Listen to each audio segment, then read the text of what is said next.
Bonjour à tous. On va donc commencer la conférence en ligne. Moi, je suis Sébastien Gervais du collectif Intersquad de Lyon.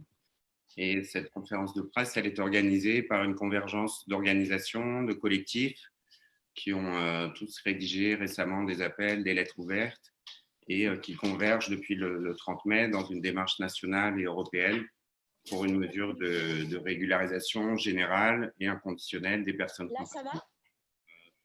On voulait aussi rappeler que la CIMAD, qui est absente aujourd'hui, qui a aussi rédigé un appel et qui a aussi signé un certain nombre de nos appels, celui du 30 avril des États généraux des migrations, la tribune aussi d'Anvita du 8 mai. La CIMAD s'inscrit dans la campagne du mois de juin et elle va très prochainement publier sa propre contribution. Et elle appelle, comme nous, aux manifestations qui auront lieu le 20 juin partout en France pour la régularisation. Cette convergence, elle est encourageante. C'est d'abord le résultat d'un long combat partagé que mènent depuis des années nos associations, nos collectifs et les personnes sans papier elles-mêmes pour le respect de leurs droits fondamentaux et pour une reconnaissance de leur place dans la société, de leur apport dans l'intérêt de tous. Une régularisation collective et pérenne, elle permettrait cette reconnaissance. Alors, il y a déjà eu des mesures de régularisation collective en Europe il y a quelques années, en France depuis plus longtemps, et toujours avec des conséquences positives pour tout le monde. Et cet enjeu de la régularisation collective et pérenne, il a aussi été exacerbé par la crise sanitaire et le confinement. On l'a vu, la régularisation, elle a été mise au débat public et à l'agenda gouvernemental dans d'autres pays d'Europe. Au Portugal, en Italie, il y a eu des régularisations partielles ou temporaires. C'est nettement insuffisant, mais les débats dans ces pays continuent d'avancer pour élargir ces mesures. Et on pense notamment au slogan des grévistes sans papier en Italie, qui disent « on veut la régularisation des personnes, pas la régularisation des bras ».